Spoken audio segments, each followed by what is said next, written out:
Hey guys, Mr. B XRP here, and welcome back. Today is Monday, October 12th of 2020. Got a bunch I want to talk about. We'll jump right into it. I am sore from the weekend.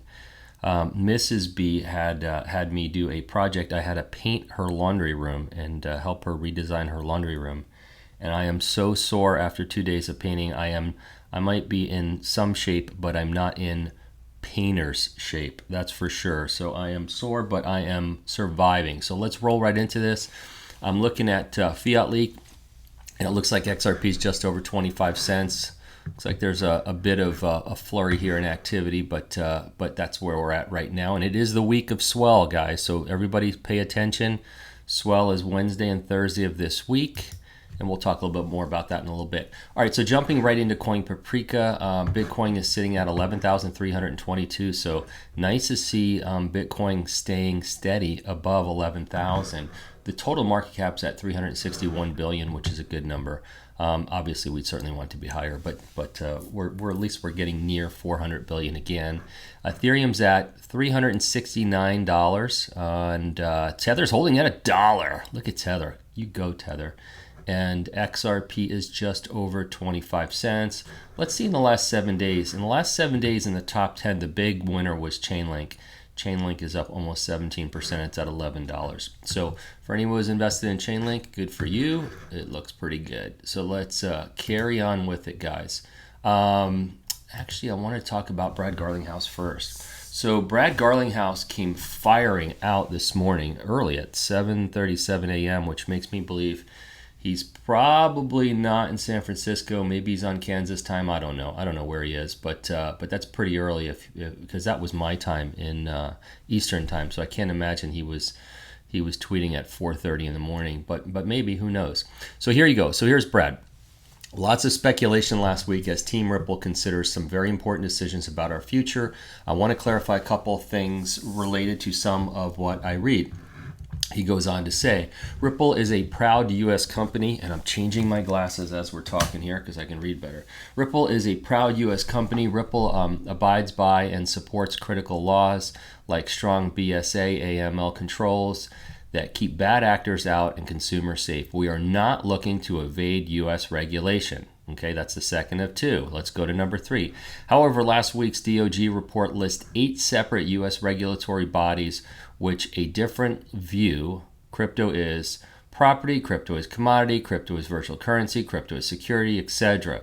Regulation shouldn't be a guessing game. Okay, that's 3 of 5. Going to 4. To make matters worse, some U.S. regulators have already made decisions that actively favor Chinese technologies over U.S. companies. Legislations like #DCEA can bring U.S. companies an equal footing. And he's got a little bit of a link here to get to it. And then here's the last one. The lack of a single national regulatory framework is putting U.S. innovation and U.S. companies at a significant disadvantage.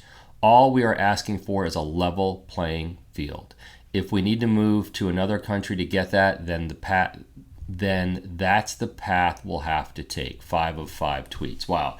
So Brad just doubled down. He just I mean, it's really crazy. Like it's right before SWELL, that Chris Larson came out and announced this.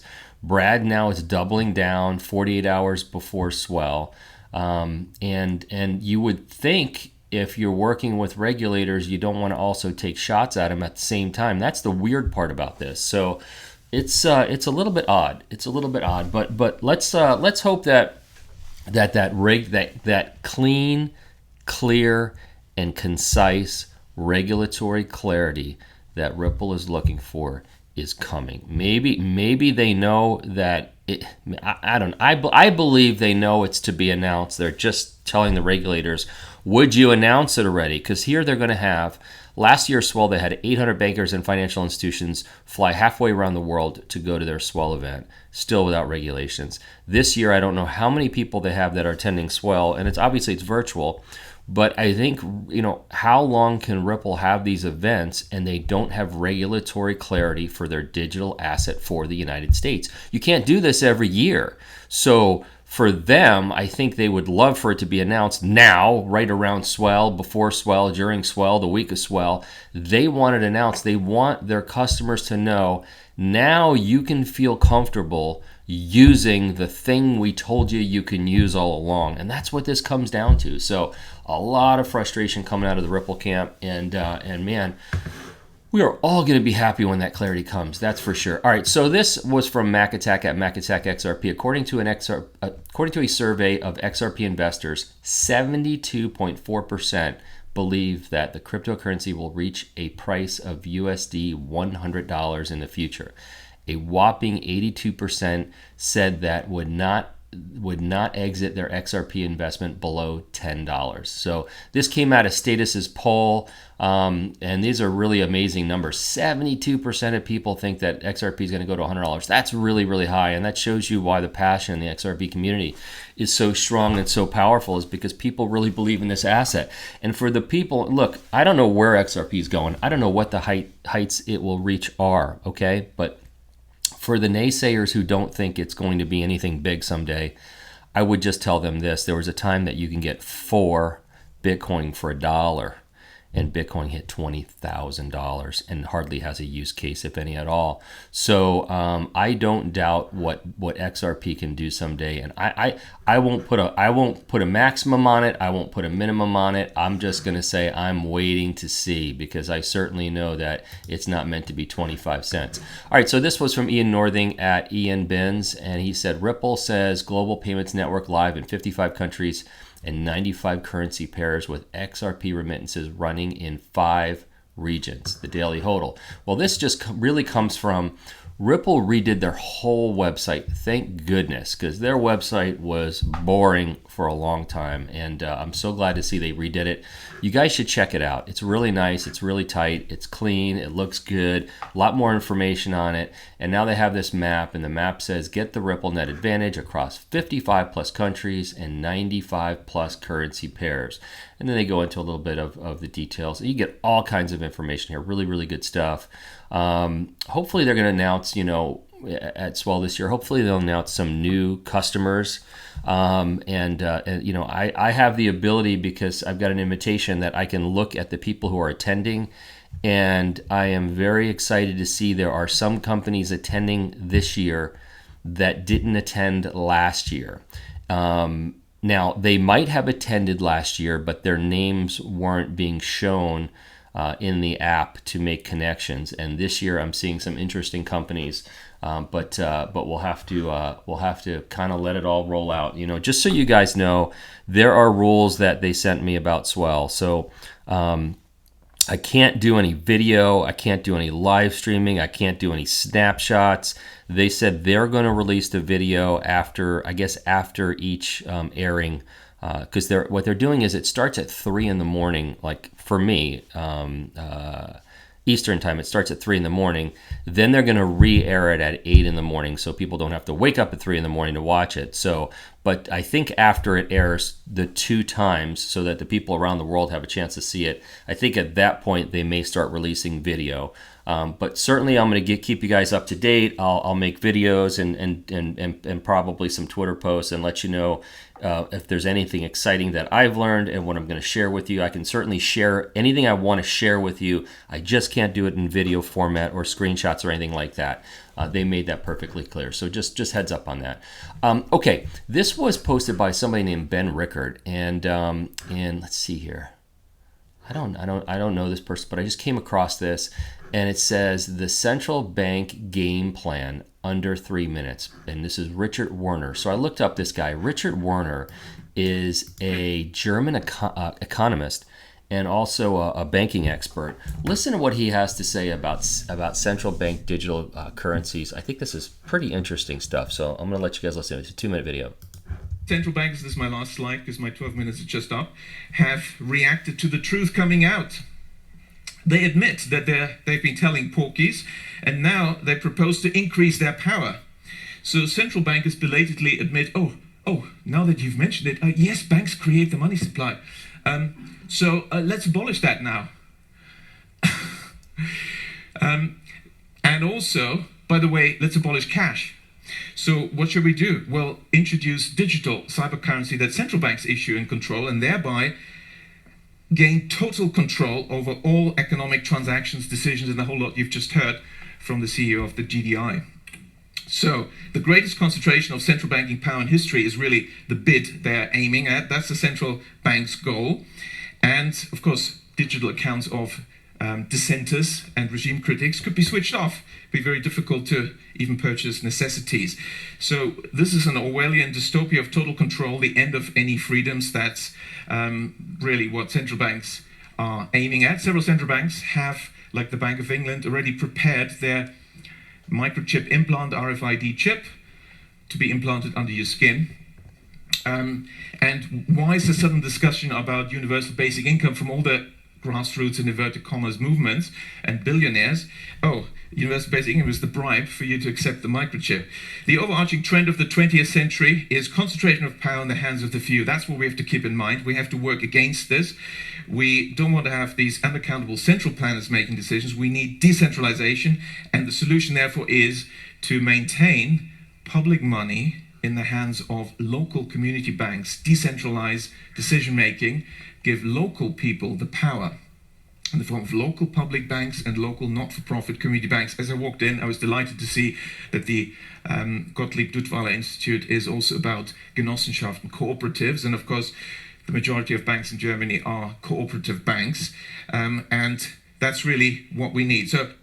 So interesting. He talks about the Bank of England having chips for people put underneath their skin. I don't know if that's true or not, but it's not the first time we've heard about chips being made for underneath people's skin. I mean, it's people joke about it all the time on Twitter, but it's out there. People are talking about it, and it's interesting that he said that will be the way they get people to get the chips is by offering them a universal basic income. Crazy stuff. I mean, how many weird things have happened this year that last year if somebody told you were going to happen, you would say you're absolutely a lunatic. So when we hear stuff like this, it sounds like lunacy until it happens. And then that's the thing is, with so much conspiracy theory out there and so much craziness, at the end of the day, a lot of times where there's smoke, there's fire. And with all these crazy conspiracy theories we hear every day, if it turns out that 10% of it's true, I mean, that 10% will be shocking. So it's crazy stuff. Anyway, I want to share that with you. Okay, so this was from somebody named Spiro at O_Rips. It says, looks like all the big boys will be attending Ripple's SWELL conference this week. World Bank, World Economic Forum, Federal Reserve, European Central Bank, Accenture, European Commission, just to name a few. And he's right. That is some group of people that's going to be attending. This was posted by James Rule at Rule XRP, and he said, and this is so Kate Winslet is to star in cryptocurrency movie about OneCoin Ponzi scheme. So apparently Hollywood's going to make a movie about this cryptocurrency scheme. Most people think, oh, this is going to be bad. It's going to be horrible. You know what? I think it's not bad, actually. I think it's good. I think it warns people that there are scams out there. But if there are scams, then it also lets them know that there's legitimate projects out there, too. The bottom line is you can't have cryptocurrency make it in the mainstream and not make it in the movies for good and for bad. I mean, it's kind of one of those things to where all publicity is going to be good publicity in the end. So I don't think it's a bad thing. I think it's a good thing. I've just been wondering, how is Hollywood shooting programs? How are they shooting movies? Are they making movies? Are they making programs with the current health event? I wonder how they're even doing that. Because I wonder if we're not going to see a lot of new programming on Netflix and things like that. This I saw from BitTrue. I don't have a BitTrue account, but I think it's interesting that it looks like, I don't know if they're the first company to incorporate Pay ID, but they may be the first exchange that I've seen that's incorporating Pay ID. So they said BitTrue Pay ID is now live. Everyone is welcome to register, and they're also going to do a video about how Pay ID works and the benefits. So looks like they're always the first people to get involved with anything that Ripple's doing. And they seem to have really good ties with Ripple, so that's a good sign and that's a good thing. So I'm still looking to learn more about PayAD, what it means and how it works. This was from Michael at VAL5 Link. Standard Chartered wants to hold more crypto. It actually was an article from Crypto News. Standard Chartered wants to hold more crypto for institutions. And it goes on, investment bank Standard Chartered is planning to grow its cryptocurrency holdings on its balance sheet on behalf of institutional investors. The bank has put out 3 job applications in the last 2 weeks to build out a crypto asset team to support this goal. Man, we are hearing every day companies wanting to hold Bitcoin. This is fantastic because they're going to hold Bitcoin. Hopefully, eventually they'll want to hold XRP, which would be fantastic as well. And even Ripple said that was the holy grail, was when the banks and institutions held the XRP. That was I believe that's what they referred to as the holy grail. I'm pretty sure that's what they called it. All right, so this was from James Rule XRP at Rule XRP. Check this out, XRP family. I don't know if this is new. I feel like I've seen this before, but if it is new, I apologize. You guys let me know in the comment section below. It says send money internationally for free, fast, send money across borders virtually, instantly using XRP or USDC. Free, no fees to send or receive XRP or USDC to another Coinbase account, and global, available to Coinbase users in any supported country, including India, Mexico, and the Philippines. Like I said, I don't know if this is new. I feel like I've seen this before. I'd like to know from you guys if it's new or not. But it is interesting, and we're still waiting for Coinbase to tell us whether or not. Oh, look at this. Whether or not they're going to cooperate in the Spark drop. So still nothing. I did message them again over the weekend. I sent them a DM, and I also did a Twitter post, and I've got nothing. Look at this. Bank transfer, 1 to 2 days. This is on Coinbase's website. 1 to 2 days on bank transfer, 3 to 5 seconds with XRP, 12 to 17 seconds on USDC. Looks like they're promoting XRP. How amazing is that? And when it comes to limits, there's limits on bank transfers, no limits on XRP, no limits on USDC. I think this is pretty cool stuff. If you don't have a Coinbase account and you want one, I have a link in the description of this video, and I think you could still earn $121 in crypto, guys, if you take their classes. So you might want to do it if you don't have one. This also from James Rule, XRP. All right, so this is really interesting. I would ask you guys, it says how Elon Musk's 42,000 Starlink satellites could change Earth. This is really cool. I would suggest that you guys watch this video. I'll tell you what I'm going to do. I'm going to link this video in the description of the video you're listening to right now, okay? And because I want you guys to be able to watch it. And it looks like I'm getting a commercial on it. I was going to show you the first couple of seconds of it. It is a fantastic video about Starlink, how Starlink works, what it is, what it's going to become. It's a little bit long. Here you go. I'm going to play a couple minutes of it, but I'm not going to play the whole thing. And over the next few decades, you're looking at 60 satellites hurtling into the sky. And over the next few decades, Elon Musk is hoping to send 42,000 of these satellites to space, 15 times the number of operational satellites in orbit today. It's part of Starlink, the expansive constellation from Musk and SpaceX that hopes to bring the world low-latency, high-speed internet, promising no more buffering and nearly instantaneous internet in every corner of the world. But experts worry it may come at a hefty cost for space exploration. Nearly half of the world's population does not have access to the internet, because most internet options require an extensive track of costly underground cables, leaving many rural locations offline. And while satellite internet can reach those areas, traditional satellite internet is provided by a bus-sized spacecraft that is launched 22,236 miles into space in orbit around Earth. That distance means the satellite can reach places that cables can't.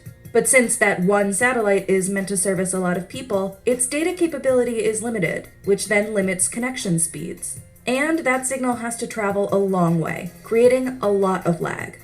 This is where Elon Musk and SpaceX come in. Starlink is a globe-encircling network of internet beaming satellites that is trying to get you online no matter where you are in the world. And there's a rather persuading... So it's really a cool video. Like I said, I'm going to put it in the link as a link in the description of this video if you guys want to watch it. Like I said, it's about 5 minutes. I just played a minute and a half for you if you're interested in Starlink and knowing more about it. I love that video. Very cool video. And I just think it's neat technology. This is a picture. This is a video. While I read my disclaimer, guys, I'm going to let you guys watch a video of an albino moose that I think is absolutely amazing and gorgeous. So I think this is incredible. I'm going to play it, show it to you right now. I am not a financial advisor. I'm not an accountant. I'm not a congressman. I'm watching them on the TV here in my office. And I'm not a crypto expert. These are my opinions only. Don't make any financial decisions based on anything I say. Hey, please like my videos if you would. If you like the video, hit the like button. If you like it, probably 4 or 5 more people will watch it. And if you haven't subscribed to my channel, please subscribe to my channel. Now, here's the thing about subscribing.